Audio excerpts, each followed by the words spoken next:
And welcome to Midway Gaming. I'm Nick on the comments, of course, just in front of audio and commentary. So, another week, another vid. This one, not really a follow-up to the Nintendo game card key thing, but I thought it would just be interesting in the whole realm of Cyberpunk, because we haven't talked about Cyberpunk, which also involves Nintendo game keys, so Yes.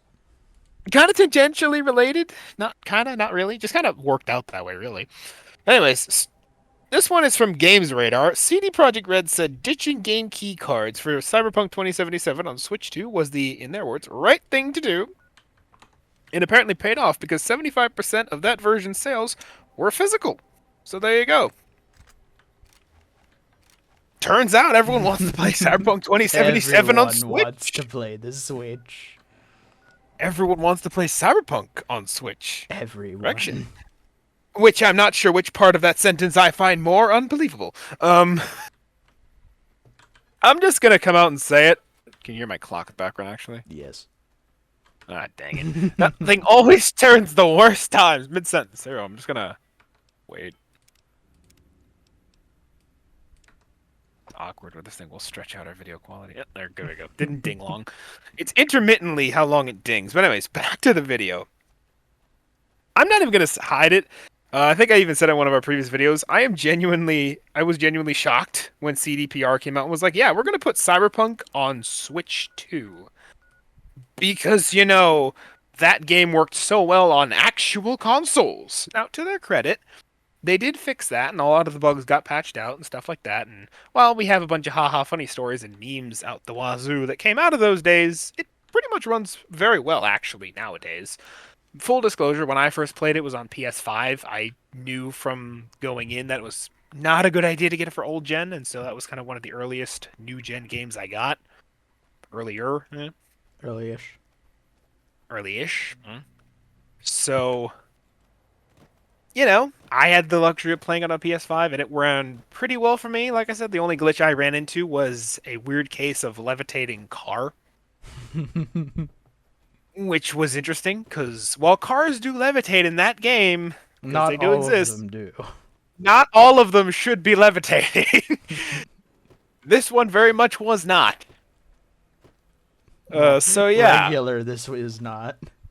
this is not your regular levitation cars. This is defying the laws of reality and So, physics. But anyway. yeah.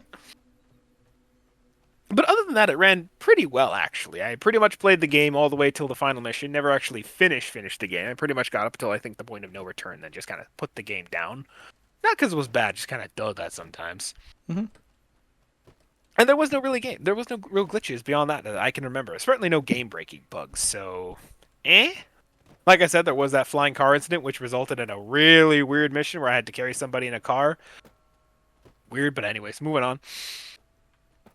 So yeah, like I said, I was pretty shocked when they decided to put it on Switch 2, thinking that it would run like absolute horse doo-doo, but apparently not. I got it for Switch 2, and as far as I know, and as far as I've seen, it's not terrible. Don't get me wrong, actually. It runs, from what I've seen, actually, pretty well, all things considered.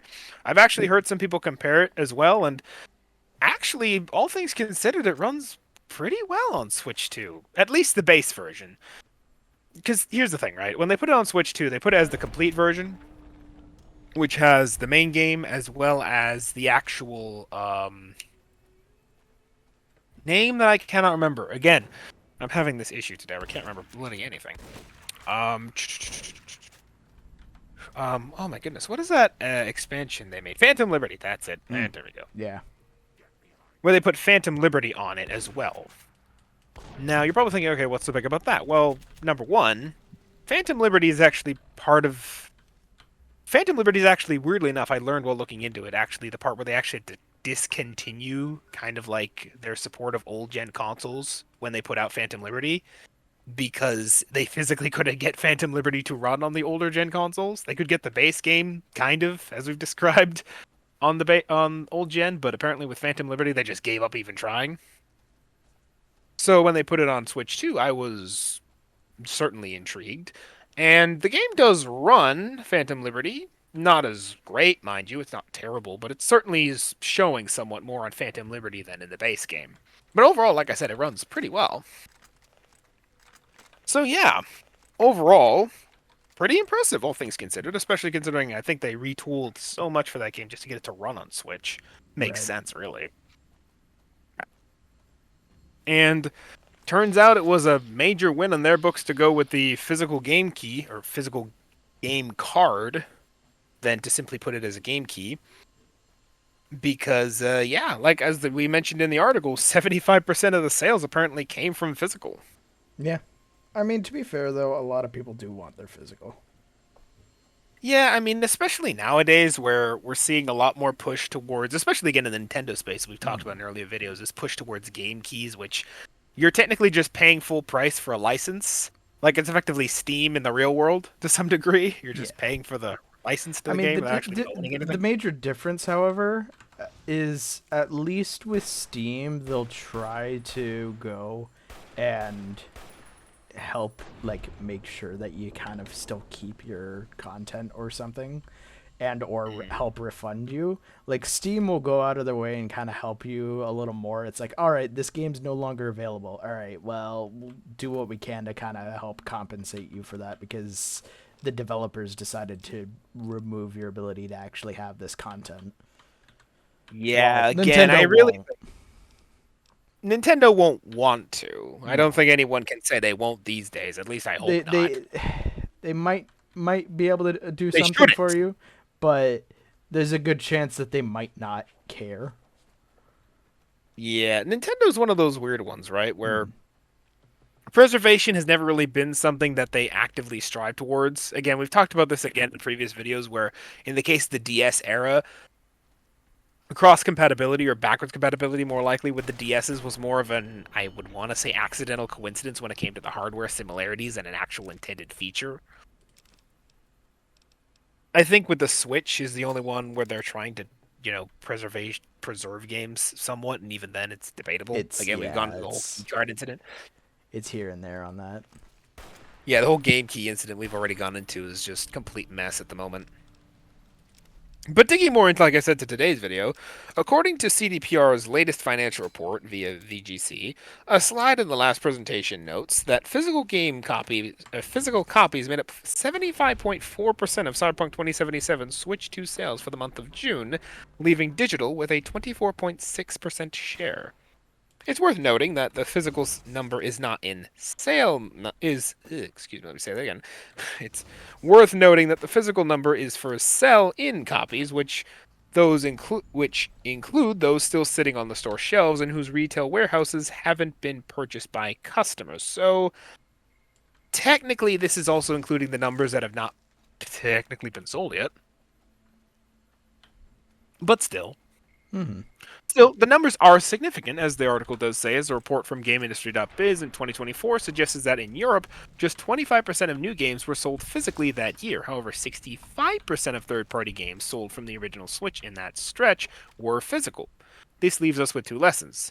Nintendo fans still love physical games, and Yeah, Cyberpunk 2077 Switch 2 port has substantially bigger physical split than most titles.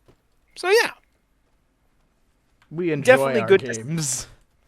Yeah, definitely we enjoy our physical games, especially, like I said, considering the whole game key incident. Because, fun fact, Cyberpunk is one of the few games that actually chose to, ironically, despite being probably one of the few games that actually would benefit, maybe, from having a game key instead of a full game release, or full game hardware on the card, chose to instead cram everything, like I said, full original Cyberpunk, as well as all the updates, and Phantom Liberty all within the game card you buy in store when you buy the little box. So, yeah, Yes. impressive to say the least. It was probably one of the few games that chose not to go with game keys that actually might have even benefited from it, but they chose not to, and it worked in their favor. So there you go. So yeah, kind of an interesting story, kind of a fun little insight into the world of things as it stands today, and kind of I think we're already completed the redemption arc for Cyberpunk, but at the very least, it Cyberpunk has certainly definitely feels. redeemed itself. Yeah, it's definitely redeemed itself. I still remember all the absolute nightmare pandemonium that came when that game first came out, and at first it was they promised it'd be the best thing since sliced bread, and That didn't turn out well. yeah, that didn't turn out well. The literal investors turned against CD, which to turn your own investors against you takes genuine effort. So, ugh. Something had to have happened here, and Yeah, it something's wasn't definitely good. But yeah, after a lot of dedication, updates, and just constant commitment, and kind of just making good on their promises, Cyberpunk is definitely a very good game. I don't think it honestly was a bad game from the inception point. It was just riddled with bugs on older gen and somewhat on the newer gen, at least. Again, from what I know, I said I only experienced one, so clearly they're there. I guess, got lucky or something. Hmm. So yeah, definitely it's completed its redemption arc, and again, kind of interesting to see where Cyberpunk is these days, and especially kind of looking at where Switch 2 is these days with game keys, but I won't get too into that, because we've already covered that. Yes. This is the part where I would point to a, link in the top right corner, but we don't have that set up yet, do we? So I'm just not gonna do that. It's down this, We down, can down we in the can videos if you want to put look. it in the description. Put it in the description. Yeah, we'll do We'll that. put it in the description for you. You future people will already see it, but us currently we plan to put it in the description for you. Because all of this is live, because that's just how we roll here. Yes. There is no script whatsoever, which is probably If why. we had a script, we'd be reduced to atoms. Oh, goodness gracious. You do not want to see scripted me. Scripted me, I think, sounds so wooden. Then He again, you kind of could probably. does. He kind of does. Doesn't- I'm not gonna deny it. He kind of do. I mean, again, you're not wrong. I just didn't expect such a wholehearted agreement. My apologies, But but not denying it, just surprised by how he put it. But anyways, that will leave us for this week. So hope you had a good one, ladies and gentlemen. We'll see you all next week. And yeah, let's see what's in the news next week. Cheerio, everybody. have a good day.